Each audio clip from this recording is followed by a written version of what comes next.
What's going on, guys? It's Jimmy here. And, I've had a lot of people ask us here in the comments, why did a 21-year-old have access to classified documents? 21-year-old from the military have access to classified documents. And honestly, it's a pretty good question. Congressman Corey Mills here is going to kind of give us some insight to this. And the problem here, well, actually, we're kind of getting some insight here to this on bigger questions asked or bigger questions being answered here from the government. We're actually kind of getting some good intel here on problems within the government. Take a listen to what Representative Corey Mills here has to say here. The 21-year-old suspect now charged under the Espionage Act in the massive leak of military secrets posted on social media. This is just the latest case of mishandled top-secret documents, as the federal government classifies more than 50 million documents every year. So is the U.S. government's system for labeling and tracking classified documents broken? Let's ask Florida Congressman Corey Mills, who sits on the House Armed Services Committee and sees plenty of classified information. So, Congressman, part of the problem here is that so much gets classified that you need additional clearances to see it, and it all gets ramped up. Well, that's exactly right. I mean, we have many documents which are able to be found in an open source information or open source intel capability that we ever classified. But when we talk about this scenario here in particular, however, what it does is that it's actually uncovered the fact that not only are the authorization of use of military force from the 01-02 era being completely abused by many presidents on the left and the right, but these types of information or intel leaks are actually disclosing the fact that there has been an abdication and a bypassing of Congress in Article 1 with regards to the authorization of war powers. So, yeah, we still don't quite know the motives of this leaker. They say he wanted to look cool in a chat room, but what he has revealed ultimately shows the government not telling us the truth and overstepping its bounds, to your point. I mean, is this something that Congress or others will actually act on based on what we've learned? Well, we absolutely should. And, the sad part is that about a month ago, we voted on the repeal of the 01-02 as regards to withdrawing our troops out of Syria. And what we noted and what I noted was the fact that we have been utilizing a abdication of duties under the 01-02 AUMFs that essentially have been utilized now for purposes they were never intended for 20 plus years. Mm-hmm. And so this certainly demonstrates that. But to your point from an earlier statement is that, one, I purposely think that this individual who has released it to either look cool or to try and go ahead and disclose some type of a top secret or classified information doesn't understand that it not only endangers the lives of those who are downrange, but it also is a complete violation of what we're trying to do by keeping our information secure. And this has been a big issue for the DoD for quite a long time. Pete, as you know, when we go into a SCIF to get a classified briefing, in most cases, our documents not only have numbers on them, but once we're done with the actual briefing itself, they are recounted and gathered up to a guarantee that you do not have any documents that can go outside. And now, in addition to that, before we even walk into the SCIF, you are checked to make sure that we don't have any Apple Watches, we don't have any phones on us, we don't have any capability of recording and or taking photos. And so the fact that this individual is able to do that shows that the system is broken and needs to be basically revamped. It's true. That's the other side of it, is when you compromise this type of information, you compromise lives of people doing difficult, dark, dirty work on our behalf in silence that we never know about, that now have the threat of being exposed. But, I recall a SCIF in Afghanistan that I had access to that, while it was controlled, if you wanted to come in and out, you probably could have printed something out and taken it out. A lot of it comes down to humans. You take an oath, you swear to defend the Constitution, and we have to take people at their word. And when they don't, you get stuff like this.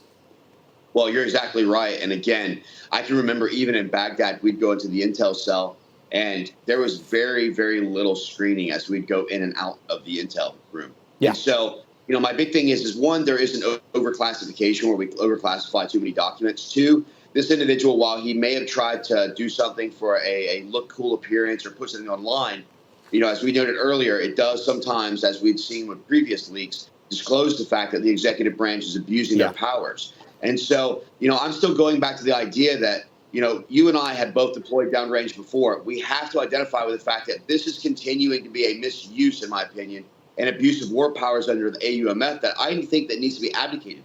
It is unconstitutional that we can actually assemble a document that bypasses Article 1, which is the congressional right to vote on these types of things outside of the 90 days of the executive branch. And so there's multiple things that appear here. One is, yes, they need to be held accountable. Two, yes, we need to look at overclassification and how we can prevent these types of leaks. But three, this has brought to light the fact that the executive branch is continuing to utilize and abuse these abdications of duties. All three of those can be true at the same time. You're exactly right.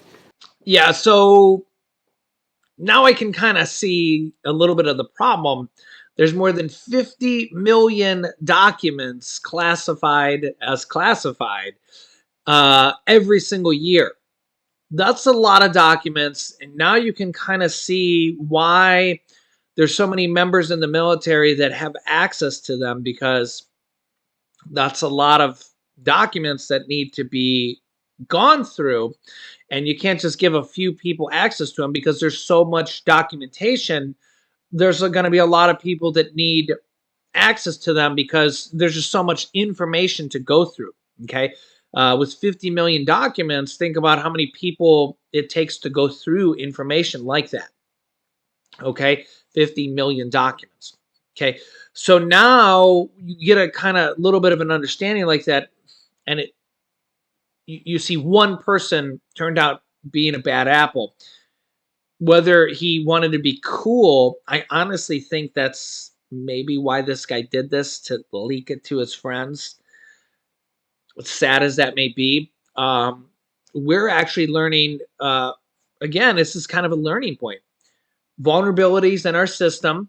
We need to beef up security protocols so that this can't happen again. Two, we're learning about other issues in, Ukraine and all sorts of other issues that we've been talking about here on our show. Number one, that Ukraine is potentially urgently low on ammunition of all different kinds to defend itself, and they need more, of which money has already been authorized for. We're actually seeing more increasing support from the Republican side, actually, even from House Speaker Kevin McCarthy here in the coming days, and Kevin McCarthy actually speaking up for Taiwan as well, in case the Chinese, which have been increasingly ramping up their rhetoric on potentially invading Taiwan as well, which the U.S. has the Chinese or the Taiwan Relations Act. Take a look at this here. Leaked documents include troubling assessments of Taiwan's ability to ward off Chinese air attacks. These leaked documents are actually showing a lot. Yeah, a lot. A lot. Yeah, leaked U.S. military documents include the Pentagon's assessment that Taiwan may be poorly equipped to hold off a Chinese attack, the Washington Post reports. The assessments say that Chinese air power would likely overwhelm Taiwanese defenses, and that Chinese use of civilian ships for military purposes, among other things, makes it difficult for U.S. spy agencies to see an attack coming, according to the Post. Yikes. The assessment obtained by the outlet are reportedly among the wide array of sensitive and classified military documents recently leaked online by the Air National Guardsman who was arrested this week, violating the Espionage Act, and could get up to 15 years in prison.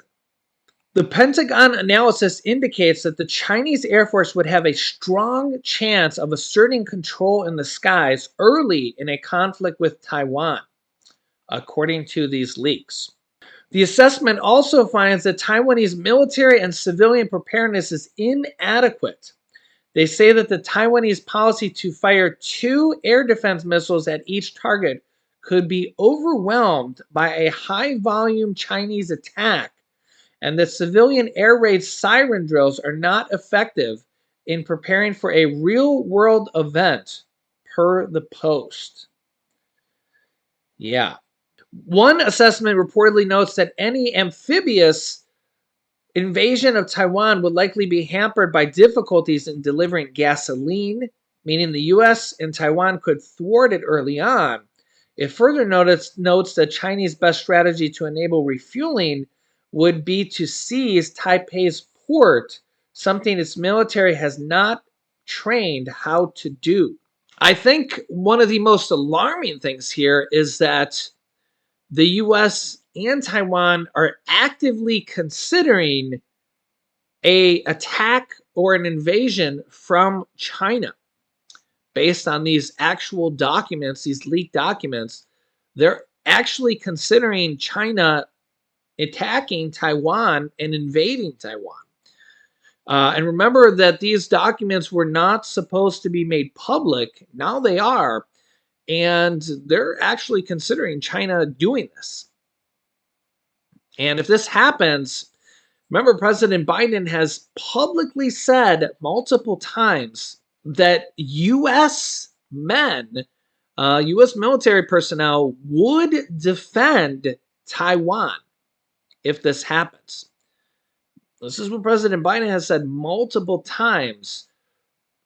I don't know if that's going to happen, but this is what President Biden has said. And also remember here that if the U.S. does that, and if the U.S. goes there and attacks or defends and gets attacked, does that also thereby mean that NATO and all 30 other countries are thereby included as well? And then 30 other countries and then World War III? So you can let me know your thoughts here on this. This is serious, serious stuff here. So I'll keep you up to date here on our YouTube channel. It's completely free to subscribe. Make sure you do so. Click the bell icon after you subscribe so you don't miss out on new videos. They come out here every day at 10 a.m., 3 p.m., and 8 p.m. Eastern Standard Time. Thank you so much for liking and sharing these videos here as well. Here's some videos you should watch next. Here's a video about the IRS owing $900 to, well, a lot of Americans, $1.5 billion worth. And here's a video I just did about China actually invading. Click on one of those videos next. Thanks for watching, guys, and I'll see you in the next video.